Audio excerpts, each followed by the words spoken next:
জাতীয় সংসদ ভবনের এলডি হল প্রাঙ্গণে আছেন সহকর্মী সাব্বির রোজ। তিনি জানাবেন বিএনপির বর্ধিত সভার বিস্তারিত। সাব্বির, কেমন দেখছেন আয়োজন, কি বলছেন নেতাকর্মীরা, তাদের আশা কি বর্ধিত সভা নিয়ে জানাবেন আমাদের। ধন্যবাদ অর্ঘ।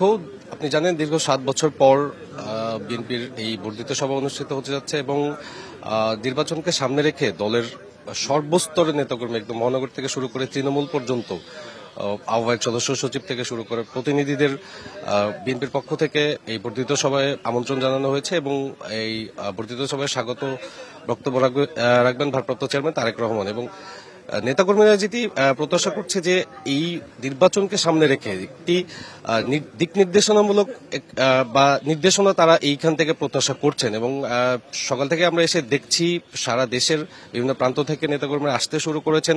আমরা যদি তাদের কাছ থেকে শুনতে চাই যে আজকের এই বর্ধিত সভা নিয়ে তাদের প্রত্যাশা কি দলের কাছ থেকে, আমরা সরাসরি তাদের কাছে চলে যাচ্ছি।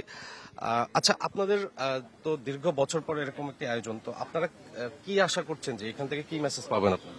সানবিট সব দিবে সামাল। সানবিট ম্যাজিক প্রেস ডিশওয়াশিং এর মাথা ঘোরানো সলিউশন। আজকের এই বর্ধিত সভায় আমাদের তৃণমূল থেকে শুরু করে আমাদের সকল পর্যায়ের নেতৃবৃন্দ এখানে থাকবেন। আমাদের দলের ভারপ্রাপ্ত চেয়ারম্যান জনাব তারেক রহমান বক্তব্য দিবেন। আমরা এই বর্ধিত সভাতে অবশ্যই আমাদের নেতা আমাদের যেভাবে নির্দেশনা দিবেন, ইনশাল্লাহ আমরা মনে করি আগামী দিনে এই সকলে আমরা ঐক্যবদ্ধ হবে সেই নির্দেশনা মেনে চলবো এবং এই বর্ধিত সভার মাধ্যমে এই দল আরো বেশি সুসংগঠিত আরো গতিশীল হবে। নির্বাচনকে সামনে রেখে বরাবরই বিএনপি বলে আসছে যে প্রয়োজনীয় সংস্কার শেষে নির্বাচন, সেই অনুযায়ী তাগিদ একটা রয়েছে। সেটা থেকে কি নির্বাচনমুখী যাত্রার আনুষ্ঠানিক শুরু বলতে পারি কিনা? সংস্কার তো সকল সময় চলবে, একবার সংস্কারের জন্য যে নির্বাচন বিলম্বিত করা হবে সেটা ঠিক না। সংস্কার চলবে, পাশাপাশি নির্বাচনের প্রক্রিয়া দ্রুত করতে হবে। কারণ একটি নির্বাচন প্রক্রিয়া যদি দ্রুত সম্পন্ন না করে আবার তো ফেসিবাদের দোসররা মাথা চারা দিয়ে উঠবে। তাই আমরা মনে করি একটি নির্বাচন সরকার প্রয়োজন, তাই নির্বাচনের দরকার।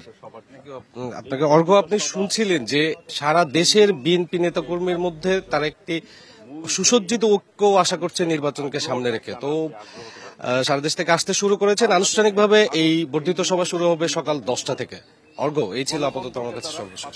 সাব্বির, ধন্যবাদ আপনাকে।